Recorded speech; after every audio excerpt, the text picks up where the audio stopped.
अच्छा, अब यहाँ पे ध्यान दो, ये सेकंड पॉइंट क्या बोल रहा है, a matrix A of order N.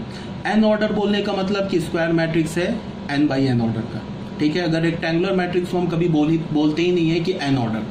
Rectangular matrix होगा तो उसे हमें रो कॉलम को स्पेसिफाई करना होगा, और अगर स्क्वायर मैट्रिक्स है 2 ऑर्डर का, 2x2 ऑर्डर का, तो उसे हम बोल देंगे ऑर्डर 2, ठीक है। तो एक matrix of order n is said to satisfy the polynomial equation this बराबर दिस। इसका पहले मतलब समझो क्या। हमारे पास एक fx, हमारे पास एक पॉलिनोमियल इक्वेशन fx बराबर 0।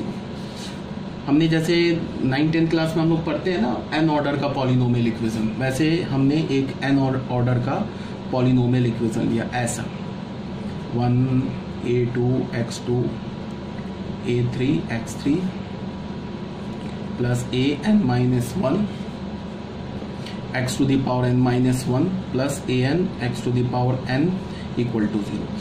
ये क्या हमारा, ये एक n ऑर्डर का या n डिग्री का पॉलिनोमियल इक्वेशन है, और a हमारे पास कोई स्क्वायर मैट्रिक्स है, किसी भी ऑर्डर का स्क्वायर मैट्रिक्स।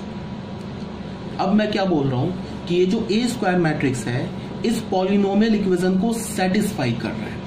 इसका क्या मतलब है कि तुम इसमें जहां जहां तुम्हें x दिख रहा है ना, वहां वहां तुम a डाल दो, x को a से रिप्लेस कर दो, तो ये क्या हो जाएगा a to the power 0, a1 a to the power 1, a2 a to the power 2, a3 a to the power 3 plus and so on a to the power n x a पे power n minus 1 plus an a to the power n equal to null matrix. यहाँ 0 लिखा है, ये नल लिखा है। क्यों? क्योंकि left hand side में सब एक मैट्रिक्स है, तो राइट हैंड साइड में भी मैट्रिक्स होना चाहिए। ऐसा नहीं होगा कि matrix is equal to real number, ऐसा नहीं कर सकते। अब ध्यान दो, पहली बात, हमने a को स्क्वायर मैट्रिक्स क्यों बोला? बिकॉज यहाँ तुम देखो a पे पावर 2 है, तो a का पॉजिटिव इंटीग्रल पावर है, a पे पावर 3 है, a पे पावर n माइनस 1 है, तो ये सब चीज तभी डिफाइंड होगा ना जब ये स्क्वायर मैट्रिक्स होगा। रेक्टेंगुलर मैट्रिक्स का a स्क्वायर a क्यूब ये तो डिफाइंड ही नहीं होगा। तो जब भी कोई मैट्रिक्स अगर किसी पॉलिनोमियल इक्वेशन को सेटिस्फाई कर रहा है तो उसका क्या मतलब है, वो मैट्रिक्स एक स्क्वायर मैट्रिक्स है, ठीक है। अब इसको तुम कैसे लिख सकते हो कि किसी भी मैट्रिक्स, अगर हमारे पास a स्क्वायर मैट्रिक्स है तो उस पर जो पावर 0 होता है वो एक आइडेंटिटी मैट्रिक्स होता है सेम ऑर्डर का, ठीक है ना। अगर एक ऑर्डर 2x2 है तो एक ए मैट्रिक्स का ऑर्डर 2x2 है, तो अगर तुम इस पर एक 0 लोगे, पावर लोगे, तो ये 2x2 ऑर्डर का एक आइडेंटिटी मैट्रिक्स आ जाएगा। जैसे अगर मैंने ए ले लिया ऐसे 1 2 3 4, ठीक है ना। अब मैंने अगर बोला ए स्क्वायर बताओ क्या होगा, sorry A to the power 0 बताओ क्या होगा, इसका मतलब 1 2 3 4 का पावर 0, तो इसका मतलब क्या होगा, ये 1 0 0 1 हो जाएगा, 2x2 ऑर्डर का हो जाएगा, ठीक है ना। अब तुम देखो ए हमारा स्क्वायर मैट्रिक्स है, तो इसको हम फिर कैसे लिख सकते हैं, यहां से ध्यान से देखो, इसको मैं ऐसे लिख सकता हूँ a to the power 0 i का ऑर्डर क्या होगा, आइडेंटिटी मैट्रिक्स है, इसका ऑर्डर क्या होगा, जो n का a का ऑर्डर होगा। अगर मैंने a को n बाई n ऑर्डर मान लिया तो इसे हम in लिख लेंगे, मतलब ये भी क्या हो जाएगा, identity matrix n by n order का हो जाएगा, प्लस क्या हो जाएगा a to the power 1 same चीज a2 and so on a to the n a to the power n is equal to null matrix, ये o लिखा है, ठीक है।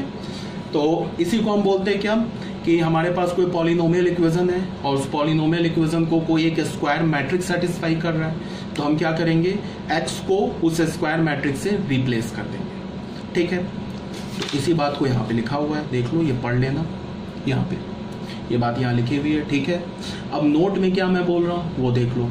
अगर हमारे पास A एक नॉन नल स्क्वायर मैट्रिक्स है, स्क्वायर भी मैट्रिक्स है और वो नल भी नहीं है, तब उस पर पावर जो 0 होगा वो एक आइडेंटिटी मैट्रिक्स हो जाएगा सेम ऑर्डर का। मान लो एक ऑर्डर n बाई n है और वो नल भी नहीं है, तो उस पे पावर अगर 0 लोगे तो एक आइडेंटिटी मैट्रिक्स आ जाएगा n बाई n ऑर्डर का। क्लियर है? If A is not a null matrix.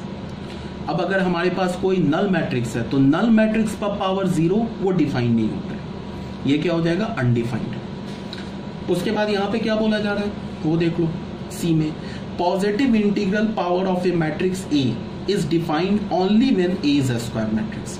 ये बात तो अभी मैंने बोला कि अगर किसी भी मैट्रिक्स का तुम पॉजिटिव इंटीग्रल पावर डिफाइन करना चाहते हो तो वो मैट्रिक्स स्क्वायर मैट्रिक्स होना चाहिए, और अगर कोई मैट्रिक्स किसी पॉलिनोमियल इक्वेशन को सेटिस्फाई कर रहा है तो वो मैट्रिक्स भी स्क्वायर मैट्रिक्स होना चाहिए। क्लियर हो गया? तो ये था हमारा प्रॉपर्टीज ऑफ मल्टीप्लिकेशन, क्लियर होना चाहिए आपको। अब देखो हम लोग क्या करेंगे, जैसे एनसीईआरटी के बाद ना बच्चे अब डिमांड करेंगे कि अब एनसीईआरटी में क्या है, ट्रांसपोज, सिमेट्रिक, स्क्यू सिमेट्रिक, तो उससे पहले हम लोग कुछ प्रॉब्लम्स देख लेते हैं, उसके बाद फिर हम लोग एनसीईआरटी के नेक्स्ट टॉपिक पे आएंगे, क्योंकि सिलेबस कंप्लीट करने से ज़्यादा इंपॉर्टेंट है समझना, ठीक है, डिफरेंट टाइप्स के प्रॉब्लम सॉल्व करना एक बार, क्योंकि मैथमेटिक्स में क्या है कि जब तक आप क्वेश्चन नहीं सॉल्व करोगे आप मैथ सीख नहीं सकते हो। तो कुछ क्वेश्चन जो इजी क्वेश्चन है वो मैं नहीं करूँगा, वो मैं तुम्हें दे दूंगा सॉल्व करने के लिए, अगर तुम्हें कोई डाउट होगा तो तुम पूछ सकते हो, और जिस क्वेश्चन को मुझे लगता है कि नहीं सॉल्व कराना चाहिए वो मैं सॉल्व कर दूंगा।